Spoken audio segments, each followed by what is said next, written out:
Hello, everyone. Today I'm reflecting on the difference between good sovereign debt and bad debt.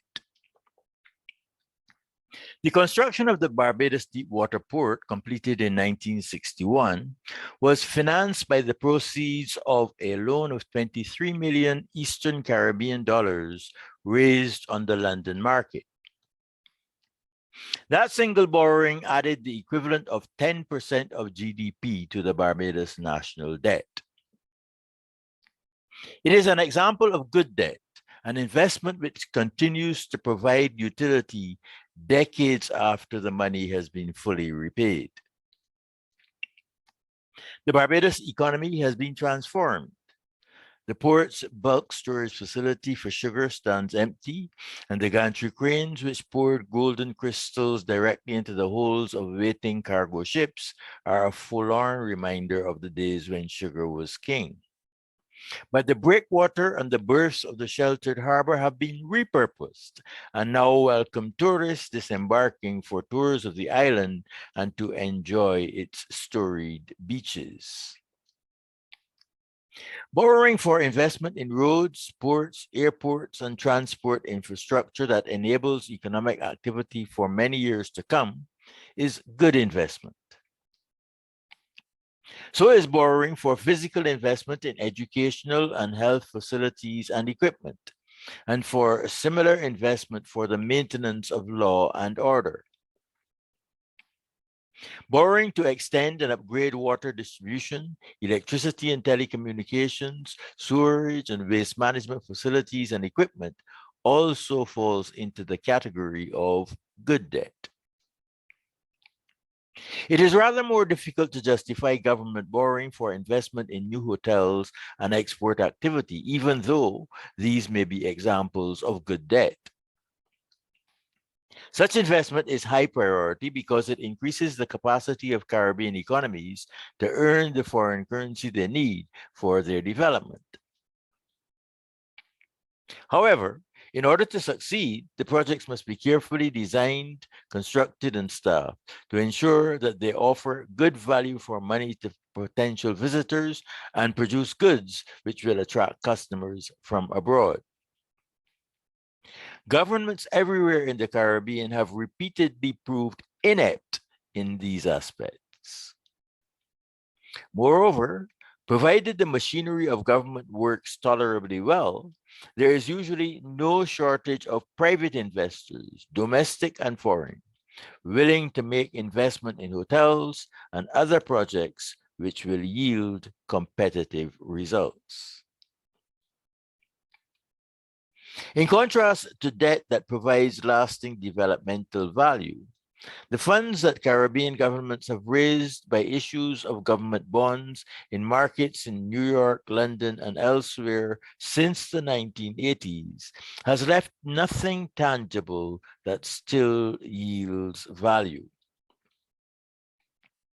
The prospectuses that were published when new bonds were issued typically listed several projects on which the money was to be spent, but the full amount of the issue was always solicited up front, with no conditions tied to the execution of any of the projects listed.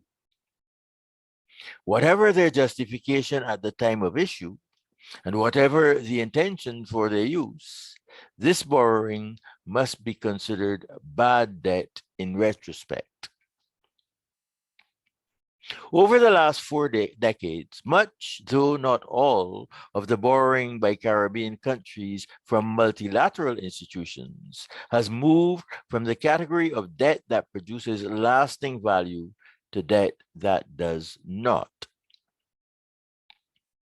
Up until the late 1980s, the World Bank, the American Development Bank, the Caribbean Development Bank, and other lenders offered only loans for specific projects, with disbursements tied to progress with the implementation of these projects. This is still the case with much of their lending. However, in the early 1990s, many multilateral development institutions introduced policy loans, with disbursements linked not to tangible capital expenditure, but to the implementation of new policies and strategies. The intention was laudable, but the results have been disappointing.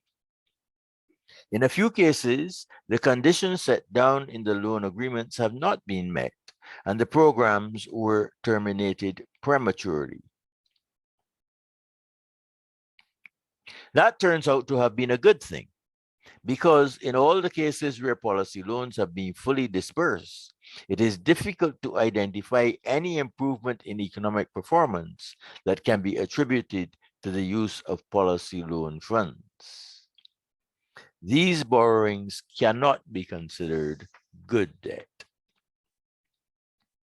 Around the same time that the World Bank and others introduced policy loans, the International Monetary Fund introduced the Extended Fund Facility, to be followed over time by a number of new instruments.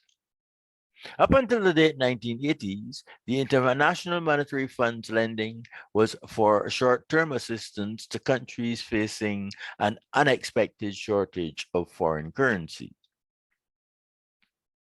To ease the pain of a sudden cutback in imports as a result, the fund would provide a 3-year loan of foreign currency. During that time, the affected country could make adjustments to the new circumstances, so they would be in a position to begin to repay this standby facility, as it was called. The Extended Fund Facility, as its name implies, was dispersed over a somewhat longer period, usually 4 years. Just like the new lending by development banks around the same time, the conditions for disbursement had to do with the design and implementation of economic policy changes. Just as with policy loans from the development banks, it is difficult to identify positive outcomes.